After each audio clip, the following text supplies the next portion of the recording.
The Battle of Midway by Hannah Johnson and Cassie Elner. The Japanese wanted to sink American aircraft carriers that survived Pearl Harbor. They planned to attack near Pearl Harbor so that when the U.S. began their counterattack, they would be ready to defeat them. The U.S. solved Japanese fleet codes that explained their entire plan. The U.S. intelligence couldn't figure out what the Japanese were calling AF or where it was. The base commander at Midway Radio, Pearl Harbor, said that there was a shortage of water due to a water plant breaking down. The Japanese message was sent stating AF didn't have water to attack accordingly, so the Americans knew that AF was Midway. The U.S. began preparing for the battle. In 3 days, the Yorktown, a carrier that was damaged from a previous battle, was completely repaired and ready for battle. Admiral Chester W. Nimitz. Admiral Nimitz, Commander-in-Chief of the Pacific Fleet, supported the codebreakers in their efforts prior to the Battle of Midway. He faced some opposition, however, from Washington, who weren't convinced that the code had been broken. For one thing, they still hadn't pinned down exactly what the Japanese meant by AF. Rochefort was always sure it was Midway, but he needed proof. Around May 10th, he went to intelligence officer Rear Admiral Edwin T. Layton with an idea. Instruct Midway to radio a fake message in plain English, saying their freshwater machinery had broken down. Nimitz gladly went along with the ruse. The Japanese took the bait, reporting that AF was low on fresh water.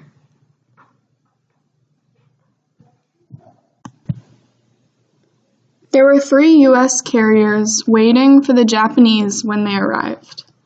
The Japanese bombers damaged the base on Midway and went back to their carriers to rearm for a second attack. American planes spotted the Japanese while they were loading up their planes. The U.S. planes fired at the Japanese carriers, which were loaded with bombs, torpedoes, and gas, but they were all a few minutes apart from one another. The Japanese fired back. Then 3 squadrons of U.S. dive bombers arrived at the same time and set 3 of the 4 Japanese carriers on fire. Then the Japanese fleet withdrew.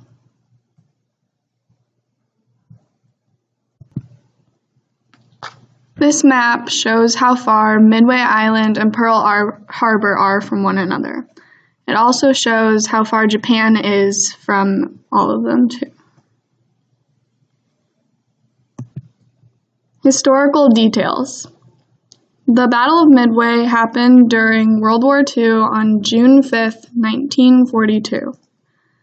The Japan wanted revenge for the bombing of their home during the Tokyo air raid. If the Japanese accomplished their original plan, the whole west coast of the United States would have been left defenseless because the United States ships were in battle elsewhere. 4 Japanese carriers with 322 aircraft and 5,000 sailors were sunk by the U.S. The Japanese heavy cruiser Mikuma was also destroyed during the battle. 147 U.S. aircraft and over 300 Americans were lost during the battle as well. Analysis. The main motive for America was to get revenge on Japan for the bombing of Pearl Harbor. The loss of the 4 carriers halted the growing of the Japanese in the Pacific. U.S. Navy lost just 1 carrier at Midway, which meant that the 4 carriers, which were Enterprise, Hornet, Saratoga, and Wasp, were available when the U.S. Navy went on the offensive during the Guadalcanal campaign. The battle is called a miracle because it was a huge turnaround in the war.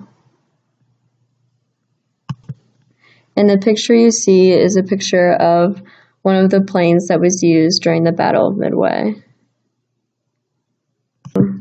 Analysis. The United States Navy defeated the Japanese at Midway. This was a major turning point in the war in the Pacific theater.